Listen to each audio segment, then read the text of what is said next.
the parliament is going to curtail the fundamental rights that cannot be reviewed by the judiciary. तो ये हम लोगों ने देखा, शंकरी प्रसाद का केस देखा, सज्जन सिंह का केस देखा, and then we have seen the case of Golaknath. So what is the most important aspect of the Golaknath case? The Golaknath judgment says that the fundamental rights are unamendable.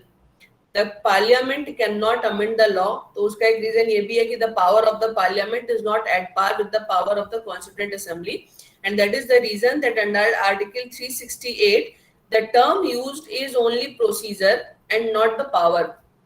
तो गोलकनाथ के case में आपने देख लिया कि उन्होंने साफ साफ बोल दिया in the case of Golaknath कि if you want to take the power of amending the constitution then in that circumstances you should call a new constituent assembly to take this power.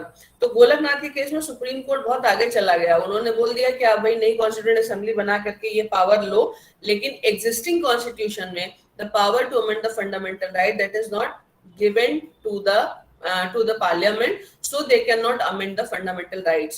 और फिर मैंने आपको बताया कि इसके बाद how basically there was a lots of disappointment and anger both at the end of the government, and then the government decided to introduce 3 constitutional amendment bills, and they were 24th, 25th and 29th, and through those amendments basically they have, जो आपके लिए important है वो ये है कि they have done 2 important things.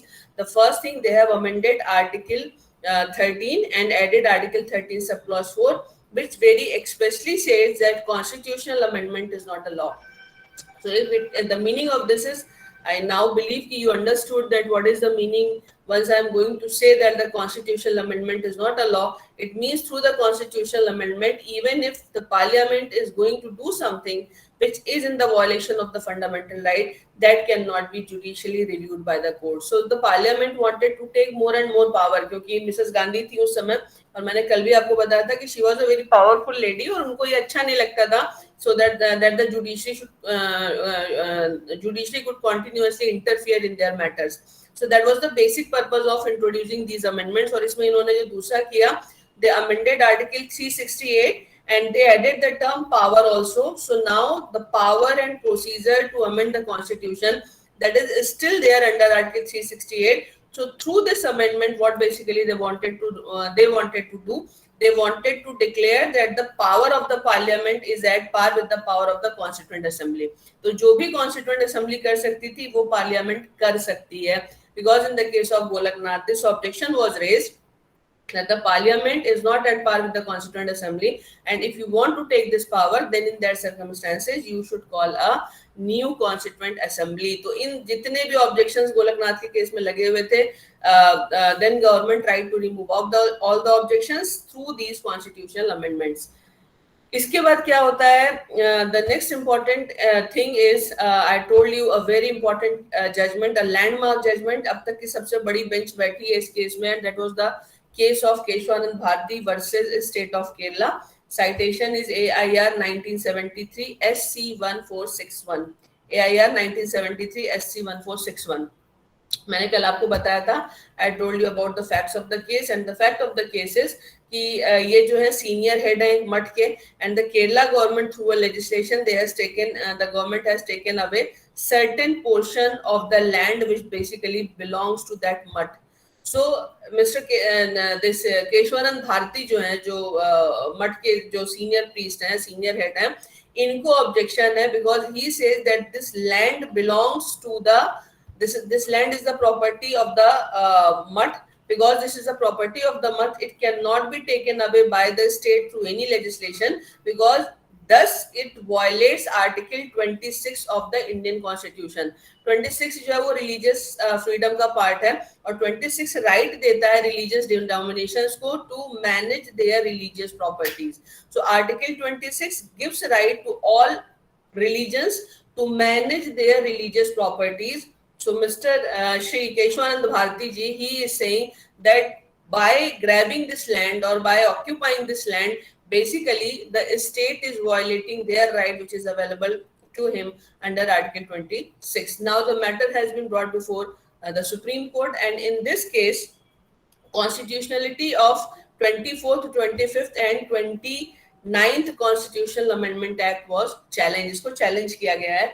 और challenge करने का इसका मतलब कहीं ना कहीं ये भी है कि in a way you are trying to challenge that up to what extent the parliament is allowed to amend the constitution.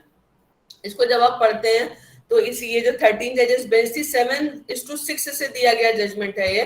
तो 7:6 की बात मैं इसलिए कह रही हूँ कि ऐसा नहीं है कि पूरा का पूरा ये वन साइडेड जजमेंट था, एक भी व्यक्ति अगर इधर से उधर हो जाता तो ये जजमेंट चेंज हो जाता। But obviously the bench was headed by justice Sikri and there were 12 other judges and they all have given their opinion.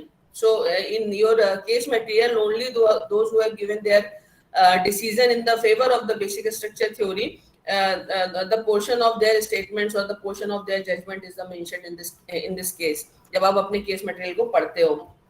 तो इसमें इंपॉर्टेंट चीज क्या है, इसमें सुप्रीम कोर्ट के सामने जब ये चीज आई कि क्या सुप्रीम कोर्ट क्या पार्लियामेंट की जो अमेंडिंग पावर है वो रिस्ट्रिक्टेड है और whether this power is unlimited. So in this case the supreme court has tried to discuss several kinds of things where they have also discussed the nature of the Indian constitution, where they are talking about that the Government of India Act 1935 was the pure federal constitution, and they have also discussed the characteristic of the Indian constitution. तो एक चीज आप याद रखिएगा, उस दिन मैं बताना भूल गई थी क्योंकि जब आप एक्सटेम्पोर बोलते हैं तो बहुत सारी चीजें कई बार आप मिस करते हैं। Federal characteristic and federation are two things. So there may be certain countries which have federal characteristic but they are not federations. But if any country is a federation, then federal characteristic the country is bound to have. जैसे मैंने आपको France का example दिया था जिसमें मैंने आपको बताया था कि फ्रांस जो है वो that is not a federal country, but in the case of France the government of France has created some bodies for the convenience of the governance. तो आपने कोई बॉडी, या मैंने आपको यूके के केस में भी ये चीज बताई थी, तो आपने नई बॉडीज क्रिएट करके उनको पावर ट्रांसफर करी है। तो जब आप फेडरल कैरेक्टरिस्टिक की बात करते हो then one of the very important characteristic of federal constitution is the division of power और द सेपरेशन ऑफ पावर जिसकी बात हम लोग बात करते हैं। तो यहाँ पे इंपॉर्टेंट चीज क्या होती है, the important thing is here that in many cases there are division of power but basically the nature of the constitution is not pure federal। इसी को हम लोगों ने पहले भी काफी हद तक डिस्कस किया है, जिसमें कि मैंने आपको बताया था कि if we want to identify the ideal role model of a federal constitution then that is basically the American constitution, क्योंकि उसमें फेडरल कैरेक्टरिस्टिक भी है और वो फेडरेशन भी है। आगे मैं इसको थोड़ा डिटेल में डिस्कस करूंगी।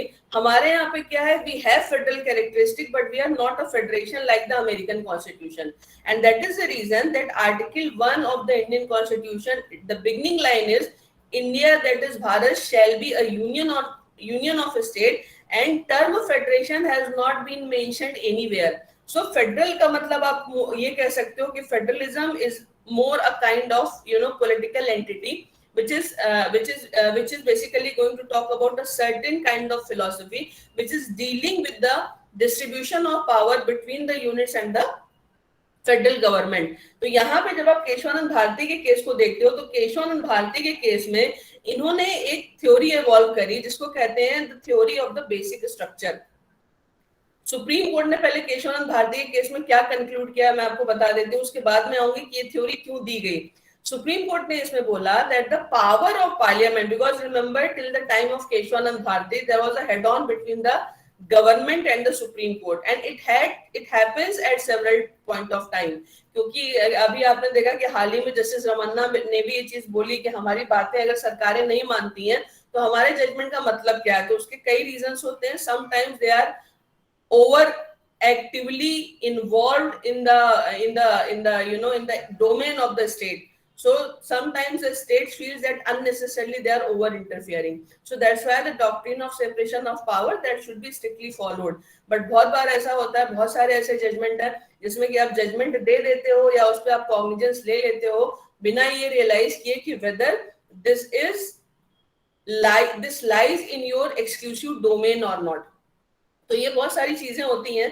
तो उस स्थिति में क्या होता है, उस स्थिति में क्योंकि एक चीज इसमें इंपॉर्टेंट क्या होती है, द सुप्रीम कोर्ट, इसको आप याद रखिएगा, they can pronounce the judgment but they don't have any special machinery to execute their judgment. So once they want to execute their judgment, they are bound to take the help of the state machinery. Machinery सरकार के पास है, judgement supreme court का है. अगर supreme court उस judgment supreme court के judgment को सरकार एग्जीक्यूट नहीं करती, then the judgment doesn't make any sense. And for that I'm just going to give you an example so that you could understand what exactly I'm trying to say. आप में से कुछ लोगों को पता भी होगा, बनारस में एक कब्रिस्तान था. वो कब्रिस्तान शिया लोगों का है कि सुन्नी लोगों का है, उसको लेकर के एक डिबेट थी, right? Then the affected parties, they moved to the court. Matter Supreme Court तक आया and Supreme Court has decided, exactly I don't remember, but I think they decided that this graveyard, it belongs to Shia community people. शिया लोगों को belong करता है. अब जब वो शिया लोगों को बिलोंग करता है तो उसमें सवाल ये हुआ कि जो सुन्नियों की कब्रें वहां पे हैं उनका क्या होगा. तो सुप्रीम कोर्ट ने क्या ऑर्डर किया, सुप्रीम कोर्ट ने बोला कि सुन्नियों की जो कब्रें हैं उसको वहां से हटाया जाए. अब एक आदमी दफन है, एक दफन आदमी की कब्र को अब वहां से कैसे हटा सकते हो. The order was send to the local administration of Banaras and the DM of Banaras has said that it is not possible for me. Then supreme court में कंटेम्प्ट प्रोसीडिंग फाइल की गई against the government that the government is not complying with the order, और वो उसको comply नहीं कर रही है. So it amounts to contempt of court. मुख्यमंत्री ने डीएम को फोन किया और बोला कि कंटेम्प्ट प्रोसीडिंग है, आप इसको क्यों नहीं खाली करा रहे हो. उन्होंने बोला if I am going to do this thing, क्योंकि कब्रिस्तान है, काफी समय से इसमें कब्रें लोगों की हैं, दूसरी कम्युनिटी के लोगों की, हमें कब्रों को खोदना पड़ेगा उनको डिस्प्लेस करने के लिए. And if we are going to do this, then in that circumstances a serious law and order problem में arise. Then the government has said that the Supreme Court has ordered us to do the same. She said कि I will appear before the court, और मैं उनसे कहूंगी कि आप मेरे ऊपर contempt proceeding शुरू कर दो, but I cannot do this. Then ultimately she approached the Supreme Court. उन्होंने Supreme Court को बताया कि what is the practical difficulty in implementing the order of the Supreme Court. So why I am giving you this example? I am giving you this example. That's why I always use a terminology which is very much important. And that is the terminology of impact analysis. जो बात हम कह रहे हैं, इस बात का क्या परिणाम होने वाला है. We have also very recently seen the case of Sabrimala.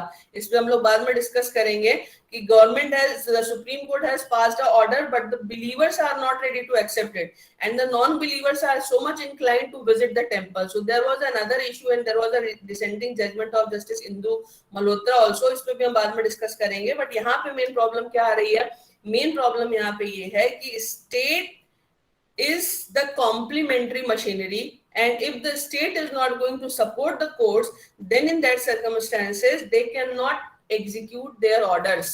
तो यहाँ पे क्या हुआ, जब केशवानंद भारती का केस आ गया, गोलकनाथ का केस आपका मैंने आपको बताया, उस समय तक क्या हुआ था, स्टेट और मतलब सुप्रीम कोर्ट और गवर्नमेंट के बीच में एक तनाव की सिचुएशन बन चुकी थी. तो ऐसे में क्या होता है कि if they both are not not ready to reconcile the issue, then in that circumstances there may be a failure of the constitutional machinery. Failure of the constitutional machinery कैसे होगा, सुप्रीम कोर्ट कुछ कह रहा है, government कह रही है कि हम मानेंगे ही नहीं, या गवर्नमेंट ये कह रही है कि हम सुप्रीम कोर्ट के किसी भी ऑर्डर को नहीं मानेंगे. Then a situation of constitutional crisis is going to be created. So many times what happens, even such type of circumstances has arisen many times in the past also. बहुत बार ऐसा हो चुका है. इमरजेंसी का था, मिसेस गांधी का था, तो उस समय क्या इलेक्शन का था, जब मिसेस गांधी का इलेक्शन हुआ था उसका था. there are many issues.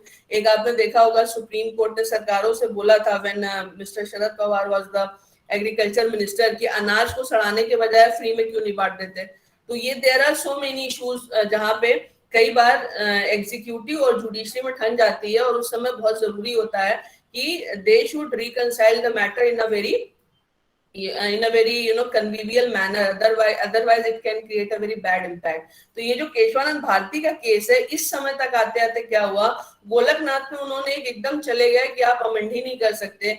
The parliament has amended the constitution, and they have taken so much of power that we can amend anything, and that cannot be reviewed by the court. So at this point of time, the judgment which is going to be pronounced by the Supreme Court, that is going to play a very, very important role, because that will be a deciding factor regarding the relationship between the judiciary and the government as well. तो relationship का मतलब ये होता है कि किरकिरी ना हो जाए कि मैंने कुछ बोला और कल को सरकार बोल दे कि हम मानते ही नहीं है, then, और normally ऐसा होता नहीं है, because if this is going to be happen, then the entire system is going to be collapsed. तो आप मन से स्वीकार करें, आधे मन से करें, चौथाई मन से करें, but in most of the cases the governments accept that because this system is prescribed within the constitutional domain. तो इसीलिए ऐसा कभी normally नहीं होता कि outrightly इसको reject किया जाए, but most of the time we have seen that the courts have played or the courts have pronounced very witty judgment. So why I am using the term that the judgment of Keshwanand Bharti is a very witty judgment, because of two reasons. The first thing is that the Supreme Court, in the case of Keshwanand Bharti, the Supreme Court has decided that the Parliament has unlimited power to amend any provision of the Constitution, including Part 3 of the Indian Constitution. तो पहली चीज तो उन्होंने क्या कर दिया कि आप कुछ भी अमेंड कर सकते हो. Any part का मतलब any part. So including fundamental right, any part of the Indian Constitution can be amended by the Parliament. तो इससे क्या हुआ कि जो सरकार अमेंडमेंट लेकर के आई थी, सरकार थोड़ी खुश हो गई कि उन्होंने तो हमें पावर दे दी कि हम कुछ भी अमेंड कर सकते हैं. But in this case the Supreme Court has also put a rider. And what is that rider? The Supreme Court has said that the Parliament can amend any portion of the Indian Constitution, including fundamental right, but subject to basic structure theory. अब subject to basic structure theory में इनसे पूछा गया कि what is the basic structure? So in this case, Justice Sikri has given certain illustration. उन्होंने बोला ये चीजें basic structure मानी जाएंगी, जैसे उन्होंने बोला है supremacy of the constitution is the basic structure, republican and democratic forms of the government, that is the basic structure, secular character of the constitution, that is the basic structure, separation of power is a basic structure, and one more thing he has mentioned in his judgment, and that is the federal character of the constitution is also a basic structure. So Supreme Court ने क्या decide किया with the majority judgment of 7:6 that the Parliament can amend any provision of the Constitution but subject to basic structure theory. अब basic structure में एक चीज आप याद रखिएगा, the term basic structure is not mentioned anywhere in the entire Constitution. So obviously this is a new terminology for the government as well. तो सरकार ने पूछा basic structure क्या है, so the Supreme Court is not defining what is this basic structure, but they have given certain illustrations that this will be considered as the basic structure. So remember, जो मैंने आपको 5-6 चीजें बताई, it doesn't mean that this is the exhaustive list. This is only illustrative.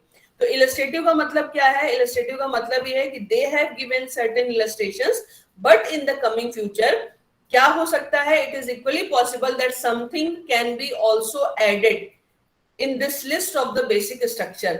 अब यहाँ पर सवाल important ये आता है कि बेसिक स्ट्रक्चर थ्योरी का जो आइडिया सुप्रीम कोर्ट के दिमाग में आया, ये कहाँ से आया? क्या कोई ऐसी चीज थी जो एक एलियन थॉट है, या ये कहीं पे ऑलरेडी एग्जिस्ट करती है? आप लोग जब ध्यान से देखना, जिसके लिए मैं बार बार आपको बोलती हूँ, you go and check any doctrine. आप क्रिमिनोलॉजी पूरा पढ़ लो, जब आप आगे पढ़ोगे, आप कॉन्स्टिट्यूशन पढ़ लो या आप कोई भी लॉ पढ़ो, most of the thinkers who are propounding a theory और doctrine, that is purely based upon your observation.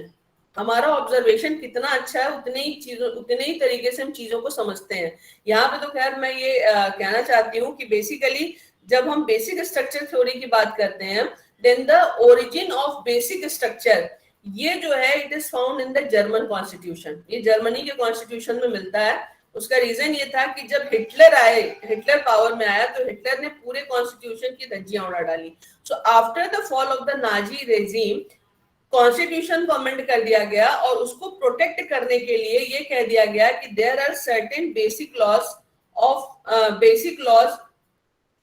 which cannot be amended, and in this way the new German constitution was introduced. तो Germany का जो constitution बना, उसमें कुछ basic principle कर दिए गए, जिसको ये बताया गया कि they are unamendable, because we all know that Hitler was a dictator. तो जब डिक्टेटर कोई भी हो जाता है, चाहे वो किसी भी प्रोसेस से आता हो, then in that circumstances by hook or by crook they always try to remain in the power. जैसे आप देखो आपका पाकिस्तान है, वहां पे सैनिक जो जनरल्स होते हैं, आर्मी चीफ होते हैं, उनकी तानाशाह बनते हैं, अक्सर होता है, जबकि वहां पे आपको एक रिटन कॉन्स्टिट्यूशन मिलता है। तो जरूरी चीज क्या होती है, the important thing is how much your institutions are strong to deal with such kind of things. So because Germany has a very bitter experience of this Hitler, और आप आज भी जर्मनी में जाइए, कोई भी जर्मन हिटलर का नाम लेना पसंद नहीं करता, बिकॉज जर्मनी में हिटलर की एक बुरी इमेज है, और उसका एक बहुत बड़ा रीजन है जो यहूदियों का उन्होंने नरसंहार किया था। तो वहां पे उन्होंने क्या किया, they have added the concept of the basic law, the basic structure, जो कि उन्होंने जर्मनी में बोला कि this can not be amended. So you can say that on the line of the German constitution, the Indian supreme court has also adopted the doctrine of basic structure. अभी basic structure जो होता है, ये actual में अगर आप देखोगे तो हम में से हर किसी का जैसे एक बेसिक कैरेक्टरिस्टिक होता है। इसीलिए जब आप एक विलियम मैकडूगल हैं, उनकी जब आप थ्योरी पढ़ोगे, वो अमेरिका के हैं, उनकी एक थ्योरी है जो कहती है मूल प्रवृत्तियों के सिद्धांत के बारे में बात करती है, और वो कहते हैं कि हर व्यक्ति में 14 तरीके की, मतलब 14 तरीके की प्रवृत्तियां हम ले करके पैदा होते हैं। जैसे एक बच्चा भी जब पैदा होता है ना, तो आप देखोगे उसके कुछ बेसिक इंस्टिंक्ट्स होते हैं, और वो 5 साल 3 साल 4 साल की उम्र में वो दिखने लगते हैं। तो ये इनहेरिटेड कैरेक्टर्स होते हैं जिसको कि हम अपने साथ लेकर के पैदा होते हैं। कुछ जो है वो समय के साथ चेंज होते हैं, कुछ हम एक्वायर करते हैं। जैसे अगर आप दुर्योधन को भी देखो, तो दुर्योधन पांडव एक जैसे सर्कमस्टेंसेस में थे, लेकिन दोनों की मूल प्रवृत्तियों में बहुत ज्यादा डिफरेंस है। तो मूल प्रवृत्ति का मतलब क्या होता है, something which can not be change, and if you are trying to change that, then in that circumstances that is going to lose its entity and identity both. वो खत्म हो जाएगी, जिस चीज के लिए वो जानी जाती है वो चीज खत्म हो जाएगी। तो नेचर को भी अगर आप ध्यान से देखोगे, तो नेचर में हर एक चीज की एक विशिष्टता है।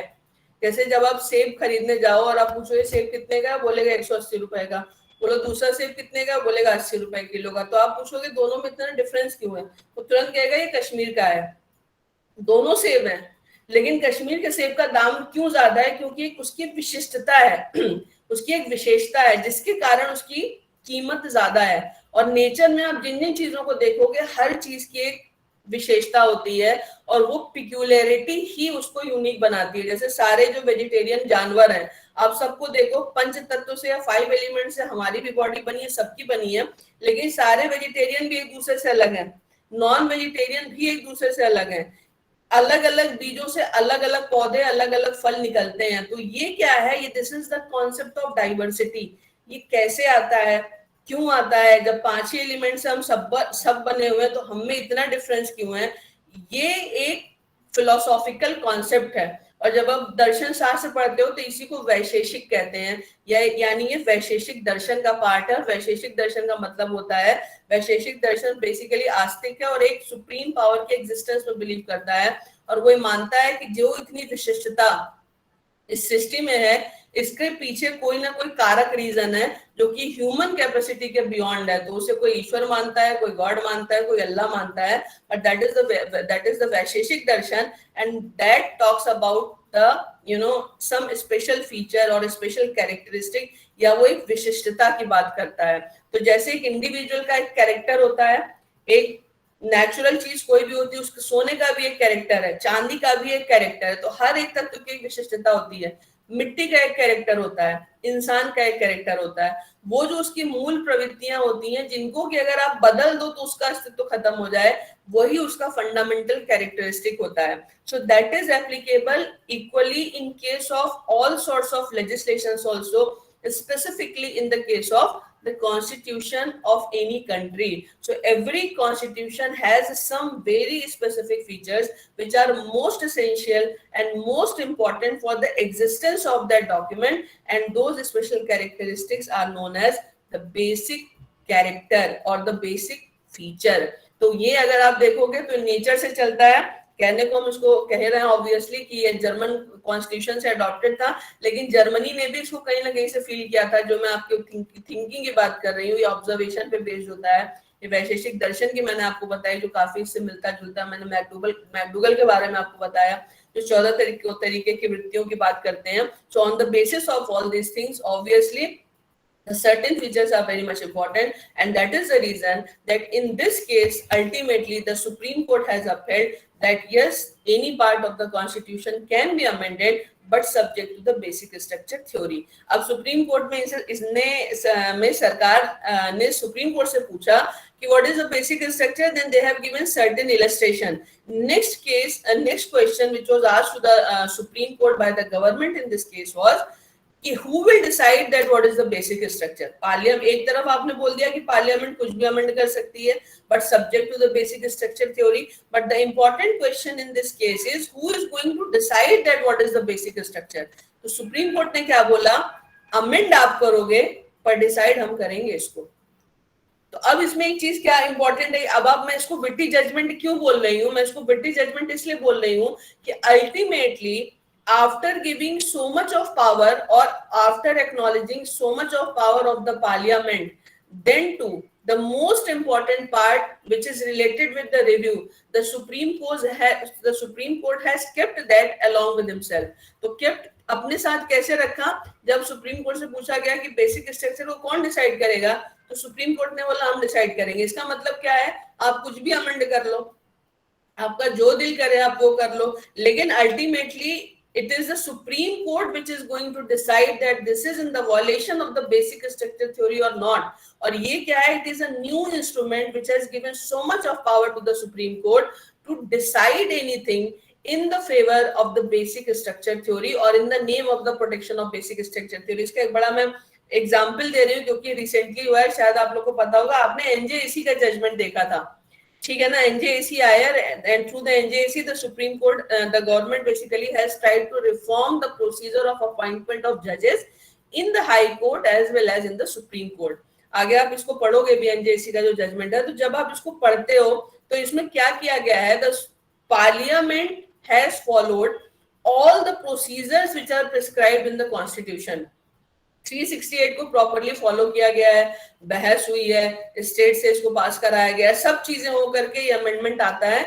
And after that amendment, through that amendment, a new legislation, corresponding legislation has been passed which talks about NJAC. तो सुप्रीम कोर्ट ने, जब आप देखोगे इसको, तो सुप्रीम कोर्ट ने इसको स्ट्राइक डाउन किस बेसिस पे किया है, the Supreme Court has struck down this NJAC law on the basis of the basic structure theory, because they have said that the independence of the judiciary is the part of the basic structure, and this NJAC that is not going to allow, or the judicial appointment jo hoga, that will not remain the neutral, and it gives lots of scope for the over interference of the executive, or it gives more power to the executive in the case of appointment of judges in the Supreme Court and the High Court. और अगर executive के हाथ में judges का appointment चला जाएगा, then how the neutrality of the judiciary can be maintained. तो उन्होंने बोला neutrality maintain नहीं हो सकती, और अगर neutrality maintain नहीं हो सकती, then in that circumstances it is an interference in the independence of judiciary, and because this amounts to an interference, this is in the violation of the basic structure theory, and this entire legislation is unconstitutional. तो basic structure में अब आपने ये जो NJAC का मैंने आपको example बताया, मैंने आपको इसलिए बताया प्रॉपर प्रोसीजर फॉलो हुआ, स्टेट असेंबलीज एग्री हैं, पार्लियामेंट एग्री हैं, लॉ पास हो गया, और सुप्रीम कोर्ट ने बोल दिया कि नहीं, आपने कॉन्स्टिट्यूशन का अमेंडमेंट तो कर दिया, अमेंडमेंट करके आपने 124A जोड़ दिया, but after reviewing this constitutional amendment, we reached on this conclusion that this amendment is in the violation of the basic structure theory, and because this is in the violation of the basic structure theory, this is unconstitutional. तो ये आप देखो कितना बिटी judgement है जिसमें amendment की power parliament के पास है, बट वो अमेंडमेंट कॉन्स्टिट्यूशनली वैलिड है या नहीं वैलिड है, this is going to be decided by the Supreme Court. So this is something which is very, very, very important. But यहाँ पे मैंने जो एक आपसे सवाल पूछा था कि why this Keshwanand Bharti case has been put under topic 1 of the Indian Constitution. So the first reason is very much clear, because in this case the Supreme Court has held that the separation of power between the union and state is the part of the basic structure. So federal characteristic जो है, जो Supreme Court को मैंने भी आपको बताया कि federal character of the Constitution, that is the part of the basic structure. And once I am going to say, because the Supreme Court has said that the federal character of the Constitution is the part of the basic structure, so it cannot be compromised largely. तो थोड़ा बहुत इधर उधर हो सकता है, but अगर federal character constitution का बेसिक स्ट्रक्चर है, so all the powers of the states cannot be taken away by the center, and obviously the states, the center is not authorized to interfere in every aspect of the governance of the state. So that is the basic purpose of keeping this judgment under topic 1 of the Indian Constitution, which is dealing with the nature of the Indian Constitution. So this judgment of Keshavanand Bharati is very much important, in which the theory of basic structure was propounded. I think it is clear to all of you. समझ में आ गया ये? हाँ? Yes, ma'am. ठीक है, इसको एक बार देख लेना, बहुत इंपॉर्टेंट जजमेंट है और बहुत आगे तक चलता है। और इसीलिए एक चीज आप देखना, जब आप कोर्ट में अपीयर होगे कल को सुप्रीम कोर्ट में, मतलब नीचे की कोर्ट में तो होता नहीं, और आप किसी लेजिस्लेशन की वैलिडिटी को आप चैलेंज करते हो, तो अगर उसमें और कोई इन्फॉर्मिटी नहीं है ना, तो इसको लाया जाता है सामने की, this is in the violation of the basic structure. Then you will have to prove it कि how it is violating the basic structure. So once the court is convinced, obviously you can get relief in your favor. तो ये basic structure. और दूसरी चीज आप याद रखिएगा कि they have given certain illustrations which is not exhaustive. तो आप कोई और ग्राउंड भी लेकर के आ सकते हो कि ये भी हमारा बेसिक स्ट्रक्चर है, तो इसको भी कंसीडर किया जाए. So that's why this basic structure theory, it's a very useful instrument to challenge the authority of amending power of the parliament, or if they are going to amend something, to challenge that whether that is according to the spirit of the constitution or not. So that was the Keshavanand Bharati case. समझ में आ गया? आगे बढ़ूं? Yes, ma'am. Yes, ma'am. चलो समझ में आ गया, तो आप नेक्स्ट केस पे आ जाओ. हालांकि केस पूरा नहीं हो पाएगा, बट मैं इसको, क्योंकि it's a very lengthy case, but मैं थोड़ा सा आपको बता के इसको खत्म करूंगी. The name of the case is SR Bommai versus union of India, AIR 1994 SC 1918. ये बहुत ही इंपॉर्टेंट जजमेंट है, इट्स हिस्टोरिकल जजमेंट. और इसके सबसे बड़ी बात जो है इस जजमेंट को लेकर के, एसआर बोम्मई जजमेंट को, it gives lots of protection to the state against the misuse of power of the centre. बहुत ज्यादा प्रोटेक्शन देता है. तो ये जजमेंट को यहाँ लिखने का मेन जो रीजन है, इसको आप दो जगह पढ़ोगे. एक आपको ये इमरजेंसी प्रोविजन में मिलेगा और दूसरा आपको यहाँ पे मिलेगा. What is the background of this case, ये भी मैं आपको बता देती हूँ. एक्चुअल में क्या हुआ कि एक ट्रेंड है, और ट्रेंड क्या है कि अगर सेंटर में जो गवर्नमेंट है that belongs to a particular political party, while in the state government the government belongs to another political party, तो हमेशा सेंटर चक्कर में रहता है कि स्टेट की गवर्नमेंट को कैसे गिराया जाए. और ये एक प्रथा शुरू हुई थी सबसे पहले जब जनता पार्टी सत्ता में आई थी मिसेस गांधी के हारने के बाद. तो जनता पार्टी ने, हम लोग बाद में डिटेल में डिस्कस करेंगे, जनता पार्टी ने जैसे ही जनता पार्टी सत्ता में आई, जितनी भी कांग्रेस लेड स्टेट्स थे, उन्होंने सब जगह सारी गवर्नमेंट्स को डिसॉल्व किया. और उसके बाद जैसे ही मिसेस गांधी आई, जहां जहां जनता पार्टी की सरकार थी, उन्होंने सबको डिसॉल्व कर दिया. So that was basically a case of misuse of article 356. तो ग्रेजुअली लॉ कैसे ग्रो किया है और ये जजमेंट क्यों हमारे लिए बहुत इंपॉर्टेंट है, इसको हम डिस्कस करेंगे. लेकिन सबसे पहले आप इस केस का फैक्ट समझ लो कि what are the facts of SR Bommai case. Karnataka state legislative assembly है, 1985 की बात है. वहां पे इलेक्शंस होते हैं. इलेक्शंस में जो जनता दल है, that is the largest political party, so they form the government. And mister Ramakrishna Hegde, he was elected as the leader of the political party which has the highest number in the legislative assembly. तो जनता दल ने mister Ramakrishna Hegde को अपना नेता चुना. और अगर नेता चुनने का मतलब ये हुआ कि mister Ramakrishna Hegde is the new chief minister of state of Karnataka. वो न्यू चीफ मिनिस्टर है. पार्टी में कुछ अंदर प्रॉब्लम हुई, subsequently mister Ramakrishna Hegde after few years he has put his resignation. उन्होंने अपना रेजिग्नेशन दे दिया. अब रेजिग्नेशन दे दिया तो क्या जो गवर्नमेंट है वो माइनॉरिटी में आ गई. जो बचे हुए विधायक थे या जो मेंबर्स थे, they have elected mister SR Bommai as their leader. It means mister SR Bommai is the new chief minister. Elections नहीं हुए हैं, वही पॉलिटिकल पार्टी चल रही है. जनता दल ने रामकृष्ण हेगड़े को अपना नेता चुना हेगड़े साहब जो है वो मुख्यमंत्री बने, उन्होंने रिजाइन किया, सेम मेंबर्स ने मिस्टर एसआर बोम्मई को अपना लीडर चुना, और लीडर चुनने के बाद मिस्टर एसआर बोम्मई जब ऑब्वियसली वो सीएम बन गए, but what he has to do, he has to prove his majority on the floor of the house, because there is a lot of buzzing कि अब ये सरकार माइनॉरिटी में है, और जो एमएलएज हैं, सारे एमएलए जो जनता दल के हैं, they are not in the support of mister SR Bommai. ऐसा आपको पता है कि आपको अपना बहुमत सिद्ध करना होता है। एसआर बोम्मई गवर्नर से मिलते हैं, and he requested governor to give him some time to prove his majority on the floor of the house. उन्होंने बोला बहुमत मेरे साथ है, आप मुझे मौका दो, मैं विधानसभा में अपना बहुमत साबित करूंगा।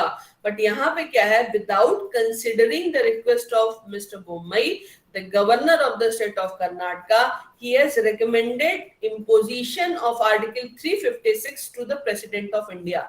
गवर्नर, जब आप 356 पढ़ोगे ना, तो ये दो तरीके से होता है, एक तो प्रेसिडेंट खुद भी लगा सकता है, और दूसरा होता है कि on the recommendation of the governor. So the governor has recommended, because in most of the cases 356 is applied only in that circumstances. Article 350 says that it can happen otherwise also, where the president can exercise this power even in those circumstances when such recommendation has not been forwarded by the governor to the president of India. तो यहाँ पे governor को ने क्या किया, उनको floor test करने का मौका नहीं दिया, and without providing him an opportunity for the floor test, the governor has recommended imposition of article 356 over the state of Karnataka, और राष्ट्रपति ने क्या किया, उसको मान लिया, और मान करके 356 वहां पे लगा दिया, वहां की स्टेट असेंबली को भी डिसॉल्व कर दिया गया। अब यहाँ पे ये तो एक फैक्ट हो गया इस केस का।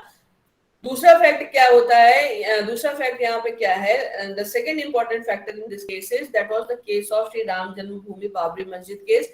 राम जन्मभूमि बाबरी मस्जिद केस में we all are aware that the Babri Masjid was demolished, and after that the ruling party which was in the center, they imposed article 356 over the state of UP. UP में ये हुआ था, UP में बाबरी मस्जिद थी, बाबरी मस्जिद गिराई गई, तो उत्तर प्रदेश की सरकार को, यानी उत्तर प्रदेश में राष्ट्रपति शासन लगा दिया गया। But it happened not only in the state of UP, but in all those states also which were led by the BJP at that point of time. तो हिमाचल में भी लगा दिया, राजस्थान में भी लगा दिया, मध्य प्रदेश में भी लगा दिया, सारी सरकारों को एक तरीके से बर्खास्त कर दिया गया। तो यहाँ पे वो सरकारें, और ये बोम्मई साहब का जो केस है, that was brought before the Supreme Court, और इन petitions को क्लब किया गया है यहाँ पे। तो यहाँ पे एसआर बोम्मई को जो है मेन petitioner है यहाँ पे, but the important issue is to basically to decide that in what circumstances article 356 can be applied, because what constitution says that was further elaborated by the Supreme Court in the case of Mr. SR Bommai. इसका further इसको elaborate किया है। तो दूसरी चीज में important चीज ये है कि there is a misuse of power by the centre over the state, then in that circumstances what role can be played by the judiciary. तो इसमें एक हिस्टोरिकल जजमेंट है, और इसको पाकिस्तानी सुप्रीम कोर्ट से इंस्पायर होकर के इंडियन सुप्रीम कोर्ट ने किया है, क्योंकि वहां पे डिसॉल्व असेंबली को रिवाइव किया गया था। यहाँ पे भी सुप्रीम कोर्ट ने ये जजमेंट की इंपॉर्टेंस ये है, because yes the 356 can be imposed by the president of India. और मैंने कल आप लोगों को जब लास्ट क्लासेस मैंने ली थी, तो मैंने इसमें आपको बताया था कि when we were discussing the nature of the Indian constitution, I told you that the emergency provisions are exclusively in the domain of the central government. इसमें स्टेट्स का कुछ लेना देना नहीं होता। तो मैंने आपको नेशनल इमरजेंसी, स्टेट इमरजेंसी और फाइनेंशियल इमरजेंसी के बारे में बताया था। So in what circumstances Article 356 can be imposed, that is something which is decided by the central government. तो कई बार क्या होता है, जैसे पोचिंग होती है ना, पोचिंग की जाती है कि हमें मौका मिल गया तो इनकी सरकार को गिरा देंगे। तो यहाँ पे ये केस आया कि what will happen, what is the first important question is what is the nature of the Indian constitution, because remember if it is a federal constitution, then obviously in that circumstances the Supreme Court is bound to give protection to the state governments. तो federal में ये federal है कि नहीं है, federal है तो कितना फेडरल है, सेंटर के पास कितनी पावर है, and what will happen in those circumstances when the centre is going to misuse its power. तो यहाँ पे फेडरल स्ट्रक्चर को इस लेवल का प्रोटेक्शन दिया गया है कि सुप्रीम कोर्ट ने बोल दिया कि आप डिसॉल्व करो, अगर आपने गलत डिसॉल्व किया है then in that circumstances we have power to revive the dissolve assembly. ये बहुत बड़ी पावर इन्होंने अपने हाथ में ले ली कि आप डिसॉल्व करो, और अगर आप मिसयूज करते हो और after the review we reach on this particular conclusion that this is the case of misuse of power, then we have capacity, क्योंकि सरकार ने इसमें पूछा था कि अगर हमने डिसॉल्व कर दिया तो फिर आप क्या करोगे, because once the assembly has been dissolved the clear meaning is there should be fresh elections। तो सेंटर पहले 356 लगाया जाता है तो state assembly will remain suspended. कब तक वो सस्पेंडेड रहेगी, जब तक कि the resolution for the same is not going to be passed by both the houses of parliament. once the resolution for the same has been passed by both the houses of parliament and the order has been notified president के signature के बाद, then the assembly would be dissolve. और अगर एक बार dissolve होगी तो उसका मतलब फ्रेश इलेक्शन होगा। तो सरकारों ने बोला कि ठीक है हम तो पास करके डिसॉल्व कर देंगे, फिर आप क्या करोगे, तो सुप्रीम कोर्ट ने बोला आप करो, हम रिवाइव कर देंगे। So this is a judgment through which the Supreme Court has taken so much of power and simultaneously given so much protection to the states that it became almost impossible for the center to misuse or to use Article 356 over the state governments। तो इसीलिए बहुत ज्यादा important judgement है। और इसमें एक चीज आप याद रखना कि जब आप नेचर ऑफ द कॉन्स्टिट्यूशन की बात करते हो and the nature and the protection of the federal structure of the country की बात करते हो, federal structure of the constitution की बात करते हो, then the Sarkaria commission recommendation and this SR Bombay judgment, these are the two most important things which gives so much protection to the states or so much protection to the federal structure of this country। तो ये दोनों चीजें ऐसी, Sarkaria commission के recommendation को तो माना नहीं गया, बट हाँ उसने भी काफी स्ट्रांगली रिकमेंड किया था in the favour of the state, specially once the central governments are going to appoint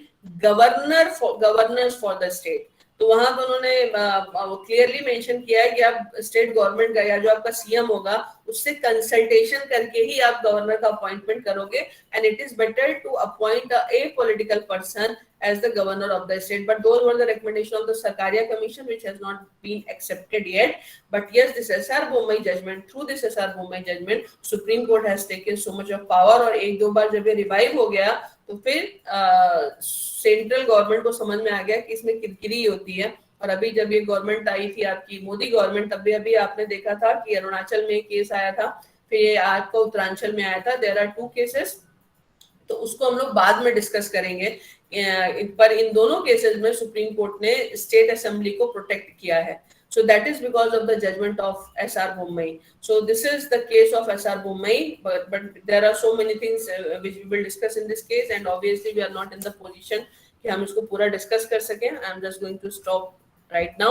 So if you have any question you may ask, और हम लोग otherwise Thursday को Friday को इस केस को फाइनली खत्म करेंगे। ठीक है, कोई सवाल है आप लोगों का तो पूछ लो, और नहीं है तो फिर इसको फ्राइडे को खत्म करेंगे। बताओ भाई।